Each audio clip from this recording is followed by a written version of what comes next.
for questions. All right. And we'll be doing our last questions, I think, as we go along.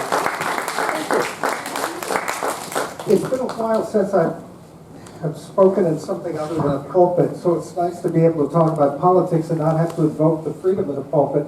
Did I hear there's some people here from Duval? Yeah. Tell me about the name change with Lee High School. Do you know what's happened with that? Because I can't find it anywhere in the news. They haven't voted on it yet. I thought the voting closed like a week. Anyway, okay, you don't know. That's all I needed to know. No, You get news where you can They get. won't decide until June. I am a complete and utter infatuated, head over heels in love with democracy American citizen. I am like think Barack and Michelle Obama, and you get me in terms of the way you think about that. So for me, one of the most significant things about democracy is that as a form of government, its very strength is the fact that it depends on the people to work, right? If it didn't depend on the people, it wouldn't be democracy. But if the people don't work, democracy doesn't work, does it, right? I mean, am I preaching the choir here? It should be. So what I want to do today, I want to go way up in the air with philosophy to shed some light on stuff that at the street level makes me sick. Because when I go way up in the air, I can get a little perspective on it. And even if I don't heal what I'm seeing, even if I'm still kind of sick to my stomach about it, I at least can put into perspective in serenity prayer terms what's possible and what's not, what's changeable and what's not, where there might be a way to live more at ease with my neighbors. And I love my title today, Democracy in a Republican Neighborhood. And one of the things we're going to get to is the difference between the word democracy and the word republic. And I'm going to involve you with a little bit of help in that. But I want to begin by a contrast of two elections. I want to start by remembering fondly back to 2008. I was like a new father. I was walking on air. I was like, oh my God, look at what we as a country are doing here. Hope? Yeah. Change? Yeah, I had it all. And as a person, I have to confess to you that my personality, my temperament, however you want to talk about my belief system, about my whole attitude toward life, I'm a tigger. I'm just not an eel. I'm not cut out to be a frustrated, grumpy person. And so that suited me beautifully to see the world in those terms. Look what we can do, right? We're getting it. We're finally getting it. I hear the train come. So apparently Mitch McConnell didn't see it quite that way. No, he didn't. The next election rolls around, and the Republicans thought they had the 2012 election. They were shocked when Ohio went Democratic, and they lost the election. So 4 years later, oh, thank you. I'm going to probably need that page sometime later. Yeah. So 4 years later, the Republicans thought, we can't possibly win this, and the Democrats were, hey, look how far I had to pull. And then it was our turn to go, oh my God. And so that was really kind of sickening and disturbing. But 2020, I thought, for most of his presidency, I thought the former president managed to be a very bad president and probably the worst in history. But by the end of his term, it was like bad doesn't describe what's going on. To me, with the invasion of the Capitol, that was as if history were kicking me in the gut and saying, Yount, your worldview has to change. And I'd seen it, I kind of felt something coming from the whole environment of things. I'd given a sermon a little while before that where it was how with crisis and privilege in a land of plague, I needed to find a grittier faith. Well, oh my God, I'm still looking for it. Here's the kicker for me. To believe in democracy is to believe in the people. If the people are as divided, as at war with each other, as we have seemed to be in these last months, where does that leave America? Where does that leave us as citizens of this democracy? Because I believe in a democracy, it's our responsibility So my title, Democracy in a Republican Neighborhood, really comes down to this. Yes, turn out those votes. Get those people in that off-year election to vote when they might not otherwise vote. You need to turn your people out. But there's this other thing with democracy, which is bringing people around when they don't agree with you. And at least over time, softening the resistance enough that reasonable dialogue can occur. So today, really what I'm going to do is I'm going to cheat, and I'm going to divide the Republican neighborhood into Republicans that are traditional Republicans mostly, and Republicans that are always Trumpers. And I'm going to say, I don't have anything to talk about with always Trumpers that has anything to do with politics. I'll give you some of the statistical reasons for that. But my father was a Goldwater Republican who idolized Thomas Jefferson, so I can relate to that. I'll talk a little about my brother later, who kind of filtered most of my dad's worldviews and then had a lot of the, well, for a while they were reinforced by Fox News. So I want to talk about how we can live up to our responsibilities to democracy by at least being open to fellowship and potential common ground with people who disagree with us about some really important matters of political philosophy and governance, and who are perhaps lifelong Republicans. So I can't give you, anything to connect with the ever-Trumpers, but you don't have to be a Lincoln Brigader to follow this. So the stakes seem to be absolutely huge. And what I propose to do is to go from these events to the patterns and attitudes behind them, and then from there to political philosophy, and from there way up in the skies to philosophy before we come all the way back down to the hood. All right? There were some surveys done immediately after the Capitol riot. And one of those was a YouGov poll that was conducted and published on the 6th of January. One of the questions was whether the attack on the Capitol was a threat to democracy. Among all registered voters, 62% said yes, that is a threat to democracy. Among Democrats, 93% said it was. Among independents, 55%. 27% of Republicans said that that was an attack on democracy. This is right after it happened. Was it a more peaceful or violent protest or event? Among registered voters, 59% said it was more violent. Among Republicans, 58% it was more peaceful, and only 22% said it was more violent. Was it, how would you label it? The labels that people chose among registered voters, 52% said those were extremists, 49% said domestic terrorists, 41% said criminals, 40% said anti-democratic. Among Republicans, protesters was the leading characterization by 40%, which is about, by the way, what it was with all registered voters. It was pretty close to that. But the next thing after that, among Republicans, was patriots, 30%. Yep. So after the neutral word protesters, the first valued word that comes up is patriots, followed by extremists, which came out considerably lower than that. So who was the biggest culprit? According to Republicans, who do you think was the biggest culprit? Anti-Fox. That's a really good guess. No. Joe Biden. That would not have been near the top of my list from a cause and effect kind of statement of what was going on. Joe Biden secretly pulled the strings to make all that stuff happen, and I'll tell you how he did it. According to Republicans, again, this is surveys. This is just, I love following this stuff because it tells me something tells me things I don't want to know.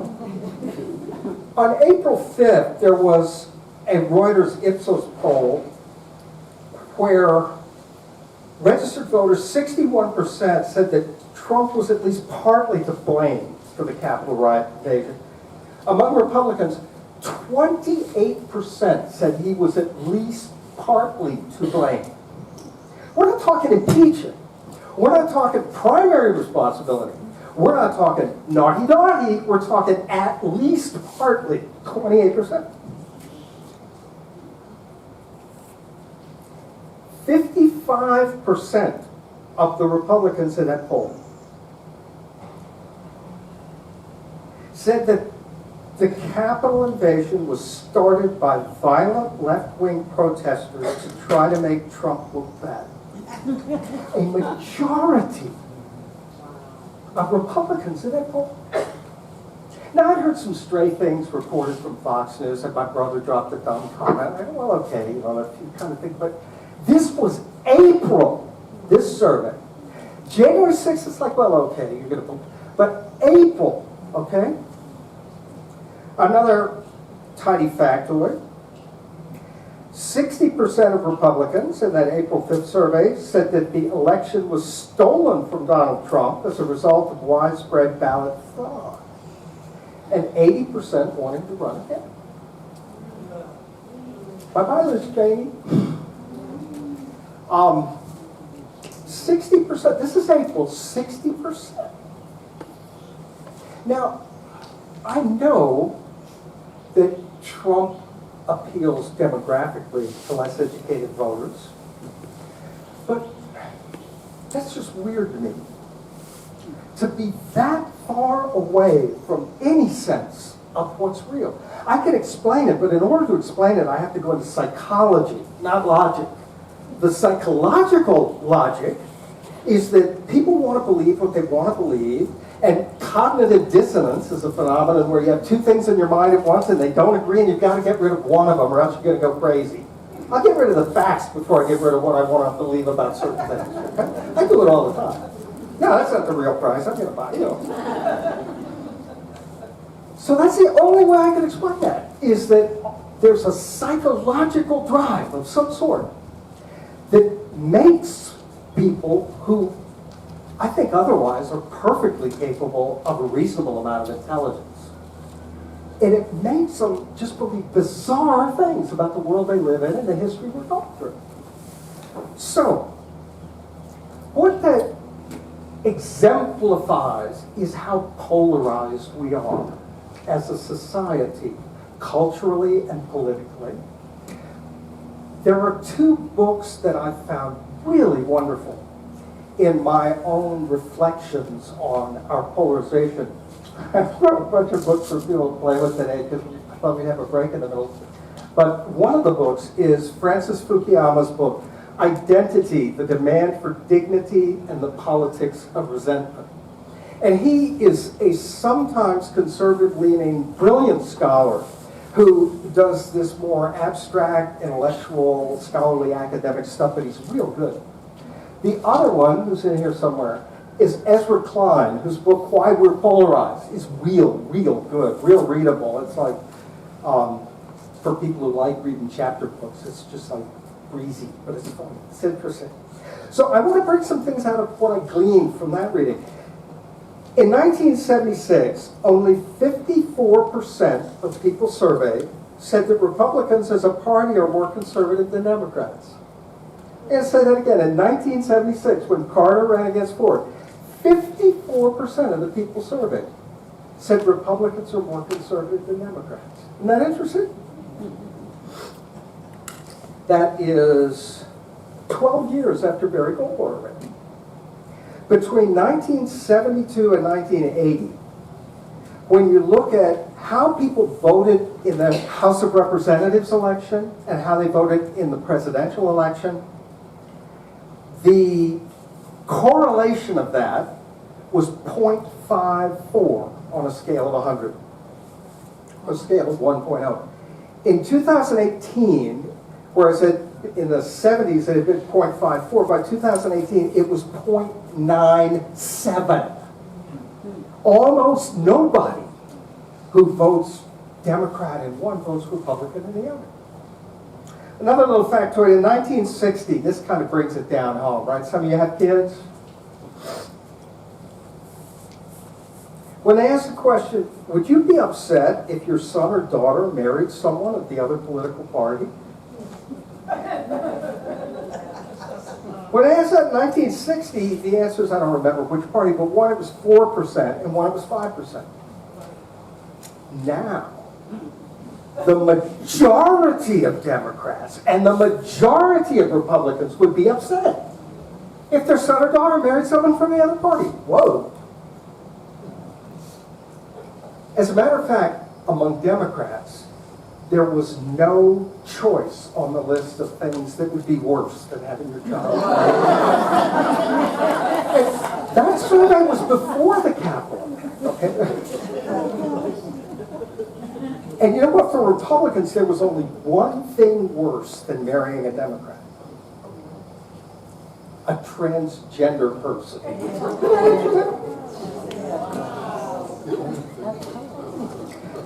And check this one out. This is where we are today. The Pew poll of values in society has regularly asked a question, and now the majority of both Democrats and Republicans agree with the statement. The majority of us and the majority of them, okay, agree with the statement that the other party is a threat to the nation's well-being. We think that and they think that. So think about where that leaves us with the stakes here, okay? If I believe that they're a threat and they believe that I'm a threat, how does that help the nation? When we've got people who are, doesn't it sound like the Civil War all over again? Great book, by the way, How the South Won the Civil War. You should check it out sometime. Yes. Heather Cox Richardson. Pardon? Heather Cox Richardson wrote it on. The author. The author, yeah. So, what I want to do, in that context, I want to read you a quotation from Francis Fukuyama's book that I thought was really, really helpful in kind of getting the perspective of it. When a stable, shared moral horizon disappears and is replaced by a cacophony of competing value systems, the vast majority of people do not rejoice at their newfound freedom of choice. Rather, they feel an intense insecurity and alienation because they do not know who their true self is.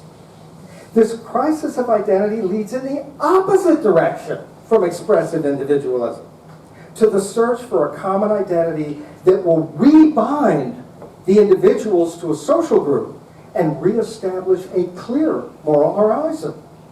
This psychological fact lays the groundwork for nationalism, in extreme cases for fascism and all its other variants. So I think this is exactly what's happened over my lifetime. If you think about it, civil rights, the war in Vietnam, gay pride, Roe versus Wade, I'm getting things out of order here, but Watergate, did I mention the Vietnam War 2 or 3 times? I should have. So with all of that going on, and with the generation gap and the other cultural conflicts of that period from the 60s into the 70s, we never resolved that. We're still fighting the Vietnam War, and now we're back to fighting the Civil War. Maybe we'll go back and fight the Revolutionary War next election. Who knows? So in that context, many analysts have felt that people have felt that their ways of life are threatened and that their children and grandchildren are not going to have what they had. People don't go to church anymore. Anything can be true. Well, I shouldn't use that example now for some of the folks. But there's a perception out there that democratization is the watering down of cultural values. It's a disseminating, turning it all loose to just whatever is out there. Pardon? That's their biggest worry. That is the big worry. But think about it. If let's say I'm 80 years old, and I grew up on a farm in Kansas, and this is the way things went, okay? And then I just see this stuff on TV, and I see what's going on the internet, I hear this stuff, and I go, do these kids have any values at all? I may not understand them. I may not have a lot of proximity with those kids or whatever else. But I can understand how somebody would feel threatened. And historically, I've read enough of these kinds of books to know it's not the desperately poor on the margins of society who are threatened by these cultural changes. It's the middle class who feel that some other groups are stepping in to what we might call quite privileged, but to them it's just the status that they've enjoyed, right? That we have enjoyed. I gotta own that one. I'm completely middle class. Never been on either end of that except as a way that was just temporary in my point of view. So it is particularly people who are in the middle and the established part of the center of society that are susceptible to that displacement, to that destabilization that we've experienced. So one of the things that a friend of mine who was an expert in behaviorist psychological theory told me is that there's something called I forgot. It's a burst and an extinction burst or something like that. It's right before your behavior gets conditioned out of you. Right before, by goodness, you're going to give it up. There's this blast of, well, I'm going to have one last cigarette. Darn it. Or whatever it is, okay? And so, for years now, I've been thinking that this was this blast of resentment and reaction and that kind of thing, but it goes on and it gets worse, so I'm afraid it may be even deeper than that. What Klein points out, Ezra Klein points out, that political parties, as we indicated back even into the 70s, weren't as completely separated as they are now. And he points out that especially with the transition of Southern Democrats into Republicans following Nixon's move and George Wallace, the Republicans and the Democrats pulled farther apart from each other. And we, as an electorate, became more polarized as that happened. It wasn't that we became polarized and the parties responded to that. The political leaders were driving things to seek out their interests. Lee Atwater was a brilliant polarizer. Maybe the greatest dog whistler of all time. So as the parties pull farther apart, the electorate gets pulled farther apart. As the electorate gets pulled farther apart, then our cultural identities cluster. So that now there's a big correlation between urban and Democrat, rural and Republican. There are correlations that have to do with where older people and younger people live, with education, and all sorts of factors that used to be spread all over the place. Religion, race, all kinds of things. To the point where we become stereotypes. We look like stereotypes. And then labels start to fit people, and it's a lot harder to have the overlapping identities that we used to have. It used to be that you would expect to find a college-educated Methodist living in Riverside, as opposed to, well, they're all a bunch of atheists. Whatever. My point is that when people were spread around and intermingled by our multiple identities, it was much easier to find common ground than to retreat to stereotypes, which usually wouldn't fit everybody, or even anybody very well. So Fukuyama says that unlike fights over economic resources, identity claims are usually non-negotiable. You can say, I'm sorry, you're not going to get that for your neighborhood. You're not going to get that enterprise zone that we promised you for your neighborhood. Okay, that's one thing.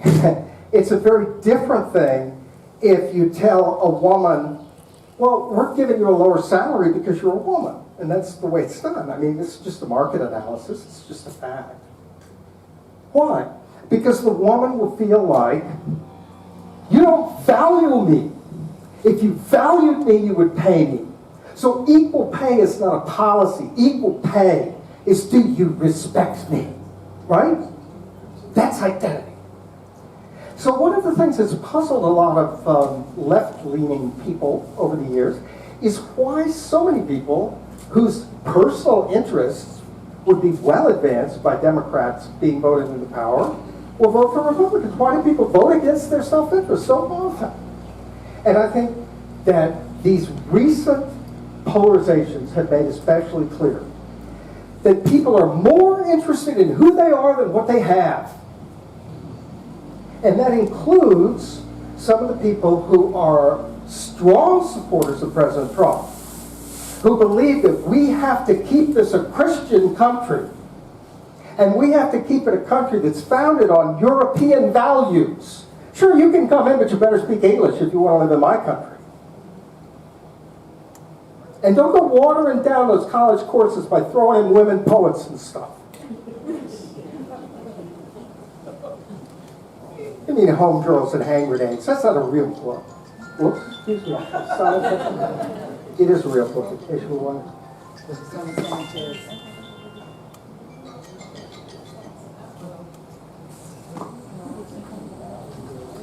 So, I'm sorry, I'm getting a little looser than I meant to be here. I'll go through my notes, but when they're packed like this, it's harder for me to see them.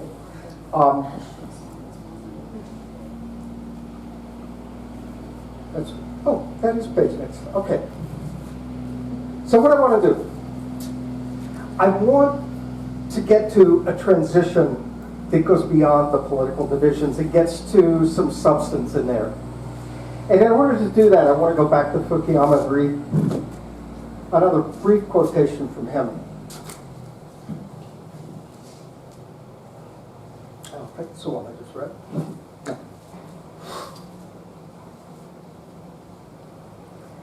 I had said before that unlike fights over economic resources, identity claims are usually non-negotiable. Fukuyama says the remedy is to define larger and more integrative national identities that take account of the de facto diversity that exists in liberal democratic societies. In other words, yeah, we're diverse. We expect to be diverse, but we're all Americans. We're all committed to certain American ideals. Can we find something in that common commitment to our citizenship that will be an identity we share that has common purpose to it? So I mentioned that there are some Republicans I can connect up with and others that I can't. But before I get there, let's see.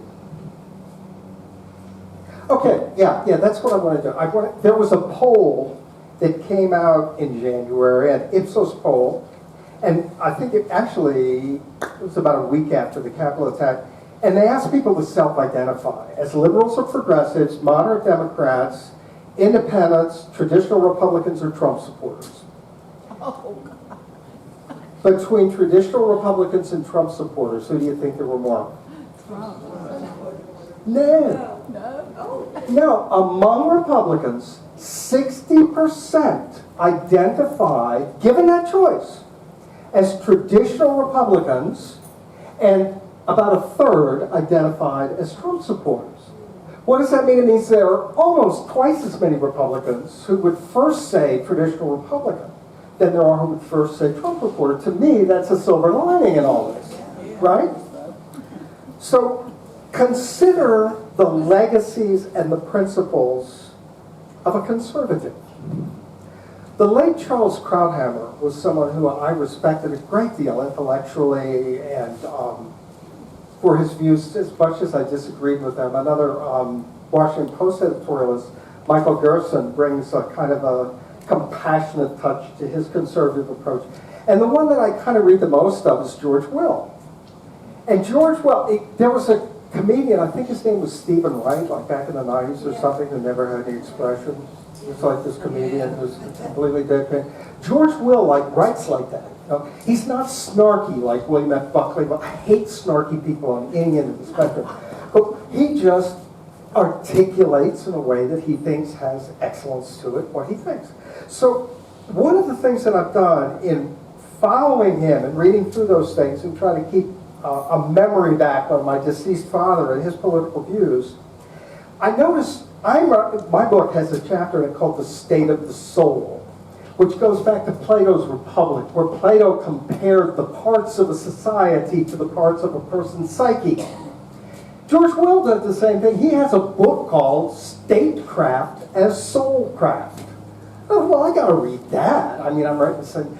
And so What I found on the positive side, digging into some of George Will's writings in his most recent book on conservatism, on the positive side, he says that where most conservative thought goes wrong in critiquing liberal thought is that they rely on that cliche that what matters is equality of opportunity and not equality of outcomes.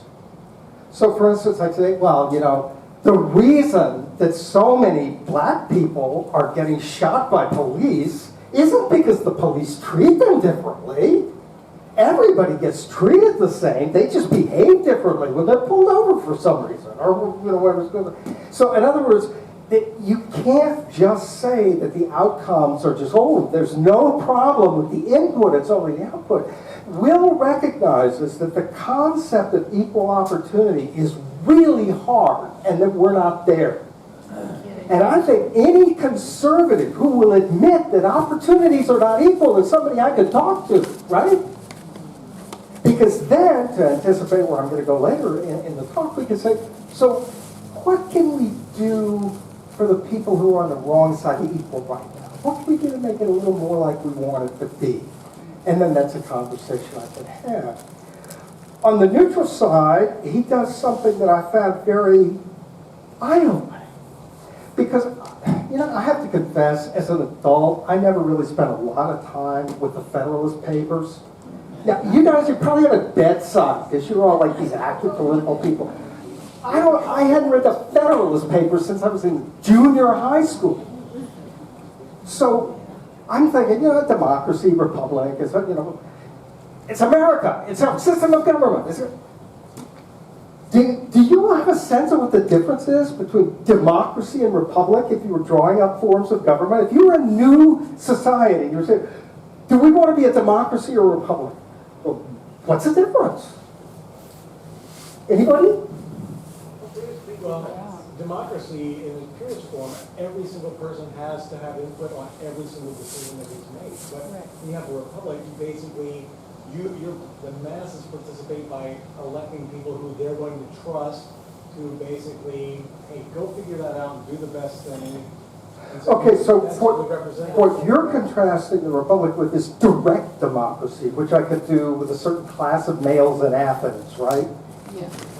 But how about representative democracy? Is a republic structurally in any way different from representative democracy?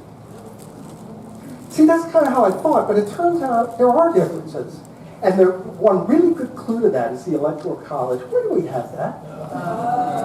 Really? Do we have that so that people can invade the Capitol or 120-some? Where do we have it? We have that because the founders had never seen anything of a democracy on this scale, because there'd never been a democracy on this scale. And they weren't sure it was going to work. So they hedged their bets. Right? So they completely kicked the can down the road on the slave question. They negotiated the needs of North and South states, of smaller and larger states, 2 houses, a Senate. So there are all kinds of things built into our Constitution that are not democratic, in my sense of the word, right? Fortunately, our Republican governors and legislatures are fixing that by making it harder to vote so that we'll have a greater democracy than ever before. My favorite history book of all time is a book by Gary Wills called Lincoln at Gettysburg. And he says that Abraham Lincoln redefined America 87 years ago was not when the government was formed. 87 years ago was not when the Constitution was passed. 87 years ago was the Declaration of Independence. We hold these truths to be self-evident. Do any of you think you have a right to the pursuit of happiness? You don't under the Constitution. That's the Declaration of Independence. That all are created equal. That's the Declaration of Independence. What Lincoln did with his syntax, with his words, with his brilliant speech on the occasion of the Union victory at Antietam, he changed this country from these United States to the United States. Think about that. Lincoln did that at Gettysburg. And that's what Will says. It's a great story, even if it isn't. Because we certainly have come to think of ourselves as the United States. I mean, I don't need a passport to go to Georgia. I'd certainly get 3 of them if I needed it. There's so much going on in Georgia. But we are the United States. The country comes first. Was that a debate over federalism versus anti-federalism? No, it was Lincoln. It was the brilliance of Lincoln. So what I find when I read George Will, the conservative, not Gary Wills, the historian and social thinker, what I find is on the one hand, he is attuned to what the problems are. He's got this great depth of political, philosophical thinking, but he comes down on the other side of Lincoln. Yes, he would say democracy is an unfinished project. He would agree with that at the big picture level. But you know what he says? He says there has to be a ruling class. Wow, right? You said that in print? And that is a conservative thing. A ruling elite. We don't want a wise worldly woman on the Supreme Court. We want Robert Bork because he has a more excellent background. So Will, at the very same time that I'm agreeing with him about all these perceptions of what the problems are, has this locked-in assumption that excellence, the European tradition of excellence, requires that we have a ruling elite. He says, now you can pick what you... It isn't a question of whether you're going to be ruled by elite, it's a question of which one. Do you want a Trotskyist vanguard like these multiculturalists, or do you know, whatever it might be. So that to me is a telling point. If I'm talking from a conservative point of view, I have to understand they don't value everybody being able to vote the same way I do. To me, that's crazy. That's absolutely crazy. How are my gun rights more important than whether the majority of the citizens of the country get to vote? So I don't want to get all carried away with that. I won't. But I want to point out that underneath the political stuff and the messiness and the complete insanity of the political stuff, there's a very sane and calculated, centuries-long tradition that runs through conservative thought that says, you better put the brakes on. And what we find with the surveys and things about people's attitudes is, it almost comes down to this. People who are fluid and open to change and are willing to trust the world, to try something new, tend to be more liberal. People who think the world is a dangerous place, you better stay inside, or you better sure as heck be driving a Hummer or something when you go out there and be armed, tend to be conservative. Right? So, getting past the liberal conservative thing, I want to get to the challenge we're facing and then draw philosophy, hopefully, to get us pointed in a good direction. Then I'll end. The challenge we're facing is that the stakes are enormous. Democracy depends upon us, but the us isn't an us. It's not just that we have different opinions, but it's a war. I want to suggest that the only sustainable form of government there has ever been is some version of democracy. I want to suggest that the toothpaste is out of the tube. People all over the world know what it is and they're going to want more of it. And they're not going to let people take away their freedoms from them. And you can placate people in various ways, you can twist it around, you can suppress people, you can kill revolutionaries. But I believe that over time, democracy, or some version of it, is the only sustainable form of government there is. And I believe that we do not have a monopoly on what constitutes democracy. We have a really bad track record in a lot of ways. I won't go into that. But I think that it opens a door for people in other cultures, new governments, and all sorts of things to be saying, what should democracy really be? And one of the best things from a world point of view, from a historical point of view, is to keep alive that ideal. So for me, the very ideal of democracy is completely at risk. Do you realize how many different ways that election could have been undone? How many different people did Trump call to say, oh, all you got to do is just this? My God. So given the statistics and given what we're seeing in the National Republican Party, what are the chances that next election there'll be some state official who's the election supervisor of this or the legislature of this state or whatever that says, hey, electors, electors. It's scary stuff. So I want to go to the level of values and morality, because I think that much of the time when we think about right and wrong, when we think about what's important, what's good and what's not good, we make judgments based on rules and expectations and categories and hierarchies, because that's how excellent European thinkers have always done it. And most of us have been trained in schools that follow the heritage of excellent European thinkers.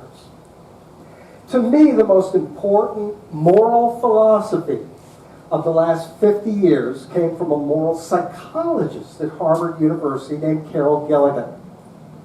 And Carol Gilligan started by doing some research because she didn't think Lawrence Kohlberg's hierarchy of moral development, which found that statistically, girls and women were less morally developed than boys and men. She suspected there was something wrong with it. She found that quite a few women, when they were making decisions about matters of moral import, did not base it on abstract principles of justice, but on the concrete relationships involved and sustaining the relationships that would make possible the flourishing and the development of opportunities in their lives. And so she contrasted with this justice perspective of Kant, the utilitarians, all these conflicting ones, what she called the care perspective. Let me give you an example.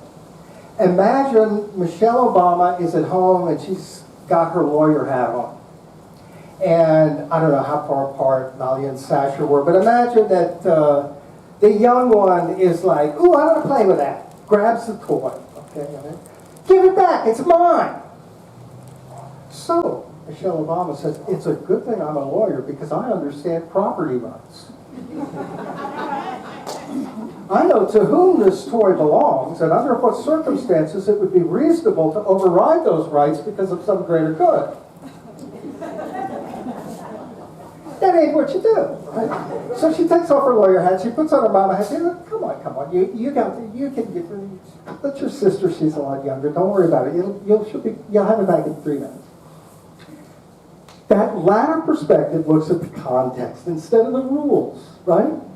And so I want to give you a different example that's more contemporary. When I read the book White Fragility, the people who were writing that book were speaking from the perspective of trainers, and they said that white fragility takes a form of bullying, where it says, you can't criticize me or I'll make you feel so bad for criticizing me you can never bring up the subject again. And there's a point to that. There's some value to that. But I was really struck by the fact that there's one point in the book which they talk about coworkers coming up saying, this woman is really upset. She's physically sick. We're afraid she could have a heart attack because of how that interaction went. Well, it was, from our point of view, it was completely a reasonable thing. She's just being defensive and she needs to get over it. And I thought, well, dumb. I mean, what kind, huh? Yes, I understand that people who have experienced the other side of that should not have to be the ones who answer to us or have an obligation to tell us anything. But if you're going to run a workshop, and if people tell you You know what? Every time you've done work, every time we've had workshops like these, white people have said they were traumatized by it. If you know that's going on, you better deal with it in some way more than just, well, you grow up. Not only that, the co-workers have to work with this woman. And so there are a whole set of relationships and values and other things that come into play besides the abstract justice that they're focused on there. I don't know enough about what they were doing to say that what they did was wrong. All I want to say is, to me, that's a good example of how a care perspective would require a different kind of attention to the situation. So I want to suggest that if we think in those terms and come back to the neighborhood, come down from philosophy to the neighborhood, to where we are, we've got connections with the people that we live next door to sometimes. If I'm at the playground pushing my granddaughter in the swing and there's somebody next to me wearing a MAGA hat, I don't have to, oh, that's Trump. No, we're both at the swing set, or whatever it is. So there may be connections that we have that we are better served to focus on. Klein says that feeling closer to the other side in identity does more to calm dislike than feeling closer to the other side in policy. If I can relate to you as a grandparent, say, that does a lot more good than if we agree about gun control in terms of softening those differences and those kinds of things. And I want to give, as a kind of way moving towards a conclusion, I want to talk, a conversation I had with my brother, who is quite the Trumpist. But he's a really good person, see. So I know firsthand that somebody can be completely supportive of Trump and be a person of high character and integrity and just a really, really good person in any relevant ethical sense of the word. Okay? That's helpful for me, because for my own family, then it keeps me from being too dismissive of people that I think are crazy. So my brother has a worldview that's based on self-reliance. He's diabetic, and his primary source of income is SSDI, administered through the federal government. But he's completely opposed to tax and spend policies. That's not unusual. You can look at corporate this, that, and the other, and look at the different subsidies for corporate things. It's not even a contradiction. In fact, I would argue, his ability to be supportive of himself and to persevere through a significant disability over the course of his life really goes to his character in a strong way. And he sees people that, from his point of view, are just wanting something for nothing. He sees people who aren't taking care of their stuff. He sees people who are being rude to their neighbors or inconsiderate in other ways. And so he may lump them together in certain ways that I think may just, in some cases, be racist, outright. My God, crazy. My God, don't say that. But in his mind, the category of this is the way I am and my life is, and my neighbors, a lot of them are kind of like this. So, in talking with my brother, I said, so James,